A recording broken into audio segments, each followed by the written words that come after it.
Reform होना चाहिए, लेकिन रिफॉर्म हुआ केवल मुसलमानों को सबक सिखाने के लिए, और जल्दीबाजी क्यों की गई इसमें और 10-20 साल 50 साल लगा दिया जाए तो क्या दिक्कत थी।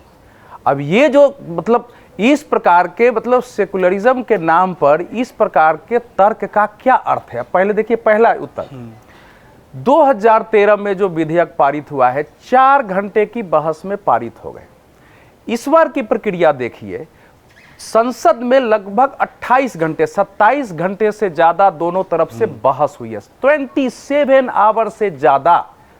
सरकार की प्रतिबद्धता तो यही है ना कि भाई लाए हैं तो फिर, और जो संयुक्त संसदीय समिति थी लगभग 112 घंटे से ज्यादा उसकी बैठक हुई है। 25 वक्फ बोर्डों का प्रतिनिधित्व हुआ है, उन्होंने अपनी बातें रखी है। 15 राज्यों का प्रतिनिधिमंडल जहां जहां वक्फ प्रभावी है। 92.28 लाख ईमेल पढ़े गए हैं। अलग अलग जाकर संस्थाओं के साथ जो है बातचीत हुई है राज्यों में जाकर। इतने ये लोकतांत्रिक प्रक्रिया नहीं है।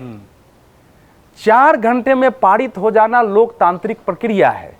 जब एक सप्ताह पहले 2013 में, एक सप्ताह बाद 2014 में, जब एक सप्ताह बाद जब लागू होना था आचार संहिता, उसके पहले 5 मार्च को क्या कैबिनेट ने क्या फैसला किया कि दिल्ली की उन सारी प्रॉपर्टी जो पहले से विवादित है, ये बर्नी आयोग ने 74 में बता दिया, वो वक्फ को दे दिया जाए, प्राइम प्रॉपर्टी को।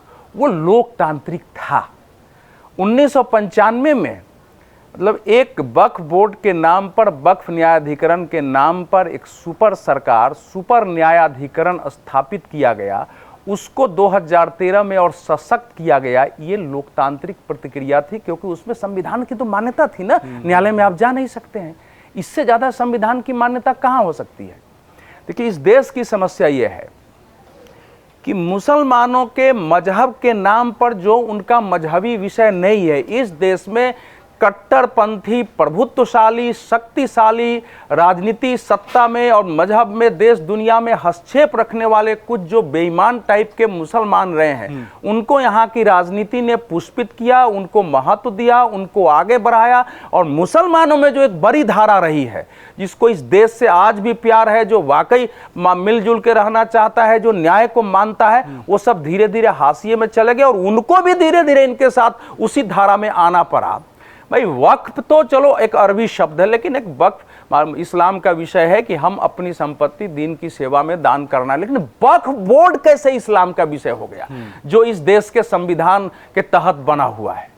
मतलब हमारी अगर मंदिर की जमीन है जैसे बता रहे हैं, तो उसका लैंड का रिकॉर्ड जो है वो कलेक्टर को पावर तो है, उस लैंड को सीज करने का कलेक्टर को पावर है, लेकिन इसमें कोई नहीं हो सकता है।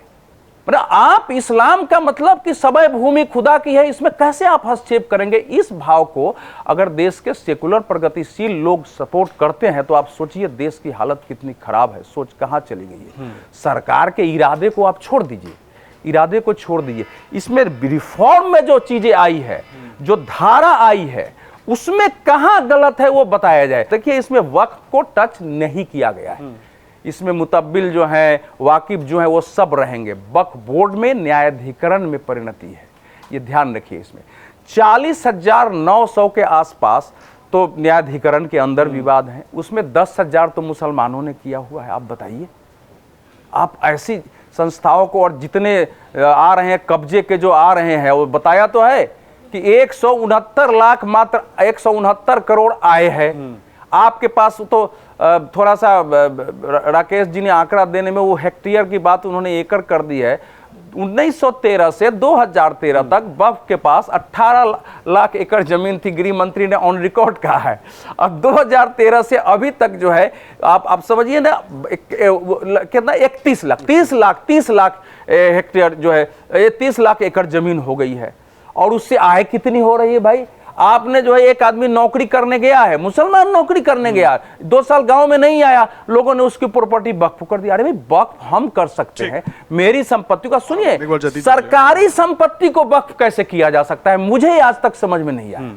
अगर आप ये वीडियो YouTube पर देख रहे हैं तो हमारे चैनल को सब्सक्राइब कर बेल आइकन दबाएं, और Facebook पर देख रहे हैं तो हमारे पेज को लाइक करें। 8 मिलियन प्लस सब्सक्राइबर, आपके इस भरोसे के लिए बहुत धन्यवाद।